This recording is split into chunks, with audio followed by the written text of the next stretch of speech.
It is our second block of our lecture 7, and we are going to talk about deep neural networks. Okay? And basically, I'm going to give you an idea about deep neural networks, and talk about dropout, which is a kind of regularization technique for such networks. Okay? The references are our textbook, Hasty, Tibishran, and Friedman, chapters 5 and 11, and there's a very nice overview survey by Jianqing Fan and co-authors, which is available in arXiv. So, what's a deep neural network?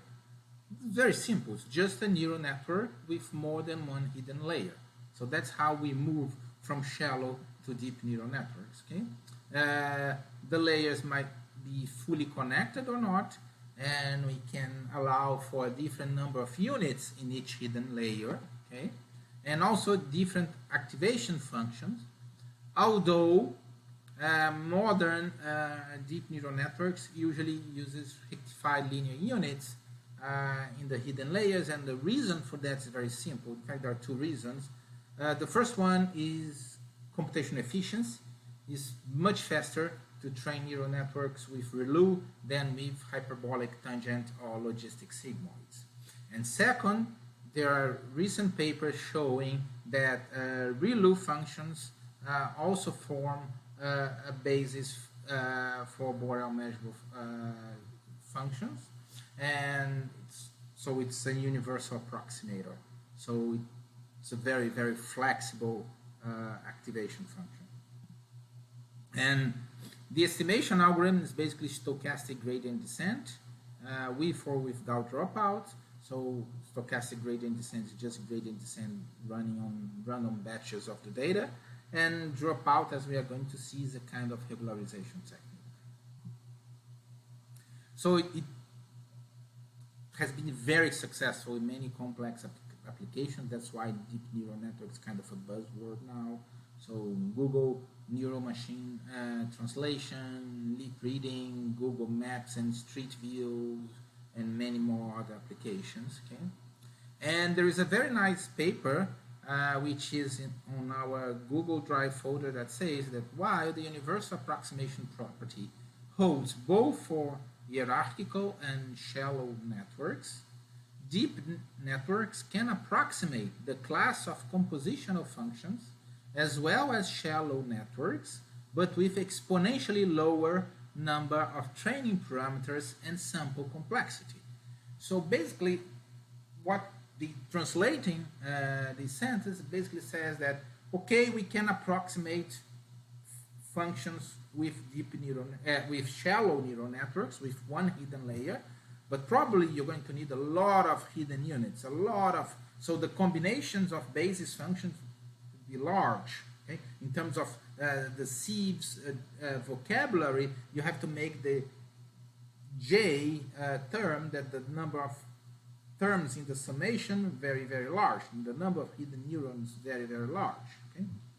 On the other hand, if you have a deep neural network where you have like more hidden layers, you can do the same kind of approximation, but with much less hidden neurons per layer. So you need less parameters, although you have more complexity in terms of layers, but you have much less units per layer. So that's the trick.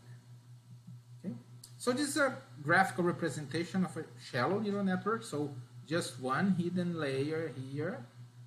Sorry, one hidden layer here, and these guys here are the hidden units. So you have like 5 hidden units. So like 4 inputs, 5 hidden units, 1 output. Okay? This is a deep neural network with 2 hidden layers, and both hidden layers with the same number of neurons, 5 on each, and is fully connected. Okay? This is a deep neural network. You can start including more and more and more layers. Okay?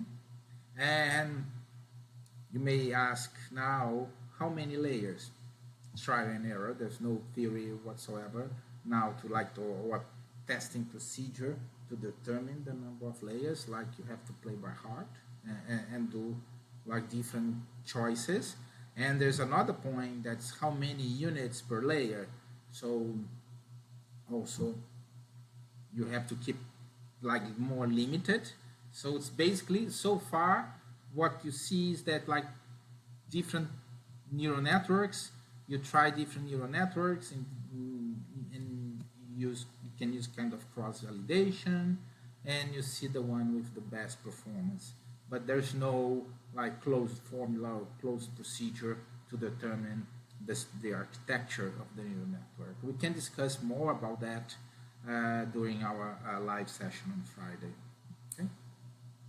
So we can also have a matrix representation as we had before for shallow neural networks. So basically the transformation that we do is like a compositive function. So we have like the output of the first hidden layer that enters the second hidden layer, that enters the third hidden layer, up to the capital L hidden layer. So it's one function inside each other. So that's why we do like compositive functions. So it's a functions of functions, okay? Because the outputs of one hidden layer enters the second hidden layer, and the output of the second hidden layer will enter the third hidden layer, so on and so forth. And why is it so difficult to train a deep neural network? Why? Simply because just too many parameters, and there's a price to pay for flexibility. That's overfitting. So over parameterization makes life much harder. Okay, and in some cases it can take like weeks to train a neural network, depending on the case, and very poor predictive power, and the reason is just overfitting. Okay, so usually we need a huge amount of data. So these networks, they are very powerful, like in Google applications, in Amazon applications, or Apple when recognizing your face or recognizing your voice, because there are gazillions of data points, right? So quantity of data is not a problem at all. But imagine that if you have within finance or in economics, do you think you are going to have the same amount of data as Apple has in terms of recordings of your voice or faces, different faces, and so just compare. So neural networks usually need a large amount of data. Deep neural networks need even larger amount of data. Okay? This is kind of fact number one. Okay? And standard optimization procedure will take forever to get you somewhere. So that's why you need some kind of stochastic gradient descent. And also you need regularization. Without regularization, you're going to be stuck in a local minimum, and probably you're going to have there'll be a lot of overfit and very poor performance in terms of out of sample generalization. Okay? So how we regularize? Of course, you can think about the Bayesian regularization as we did for shallow neural networks, or any of the techniques that we mentioned there, or you can use like L1 penalty as the lasso, like come up with some kind of a deep lasso. The problem that this will be very intensive, very complicated, and there's a procedure called dropout, which in a way is equivalent to shrinkage. Okay? And what's dropout? The idea is like you have a fully connected network, but then you go there and say, I'm going to remove this link here, I'm going to remove that link. So if you think about a graph, imagine you go to the graphical representation of the network, let's say here, and then you start deciding that you are going to remove arrows. Oh, I'm going to remove this arrow, I'm going to remove this arrow. You can start removing arrows, or you can just come here and remove a full neuron. So if you remove this neuron here, all the arrows that are pointing to it will disappear. Okay? So the idea is that we are going to remove these bits and pieces of the neural network randomly. Okay? But why you're doing that? So basically, if you have n neurons, okay, like a shallow network, you can generate 2 to the power of n like thinned neural networks, but just removing the neurons, that like the combinations of neurons that you want. Okay. So dropout will sample from these to the power of n different thin neural networks to train the network. So, and to predict what we are going to do, you are going to put the unthin network back, but with weights adjusted by the probability induced by the random drop. Confusing, right?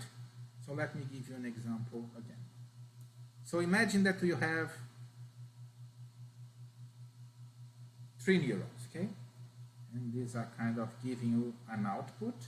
And just for simplicity, we have like 2 inputs. These inputs are getting there. Okay? Imagine that you come here and you like randomly, you come here, okay, I'm going to randomly remove a neuron. So you remove this neuron here, okay? And you feed the data. Then you go to a second sample and you continue removing this. So in 2 out of 2 samples you remove the first neuron. Then you go to the third sample, and you remove the last neuron. And that's it. So you have 1 neuron that enters 3 out of 3 samples that you have. So this neuron enters with full weight. The second, the last neuron enters in 2 out of 3. So it enters with less weight, like 2/3. And the first neuron enters with a weight of 1/3. Okay? So somehow you are kind of shrinking the parameters. So how can we describe that? So this is the standard fully connected. This is on your left. On your right, you see the network, which is kind of, we can think like sparse, because we remove many of the connections. Okay. And how it works in practice. Okay, so let's look at shallow first. Shallow neural networks, that's the expression. Okay? That's the model, the fully connected model with k elements, right? With the dropout, the modifications that we multiply each input here by a Bernoulli random variable with probability q of being 1. So we may remove or not one of these terms. Okay? And then we estimate h star instead of h. Okay? So the final estimates are all multiplied by q. And because q is less than 1, you're kind of shrinking the estimates. For deep neural networks, the same idea, but we are with no dropout. The output of each layer will be squashing functions of these functions y, and y will be given by this linear combination. So the idea is that we are going to apply this Bernoulli random variable to each one of the inputs. Okay? And in the end, what you are doing, you are multiplying all the coefficients by q, the probability of being 1, so you are squeezing them towards zero. Okay? So this is basically what dropout is implemented in any packages for deep neural network. Then the question is, what's the value of Q? Again, it's something that we have to play with. So see that we are going to nonlinearity. So there are many more hyperparameters to tune. So in a neural network, you have to choose the number of hidden layers that you want. If you want shallow, deep, and if it's deep, how deep. And then for each layer, you have to choose the number of neurons. And once you have chosen these two things, you have, okay, let's use dropout, and what's the value of Q? How much regularization? Okay. So of course, one thing that you can do is like make the number of hidden layers high, make the number of hidden units high, and set Q to very low. So do a lot of regularization. Okay. It's not so clear what's the optimal here. Still, research being conducted. Maybe in a few years we are going to have something. But so far, it's like a lot of fuzziness on how to really set up these hyperparameters in practice. And of course, this depends on the data that we have and how much data, which kind of dynamics we have. So it's a difficult task. Again, we can discuss a lot about it during our live session on Friday.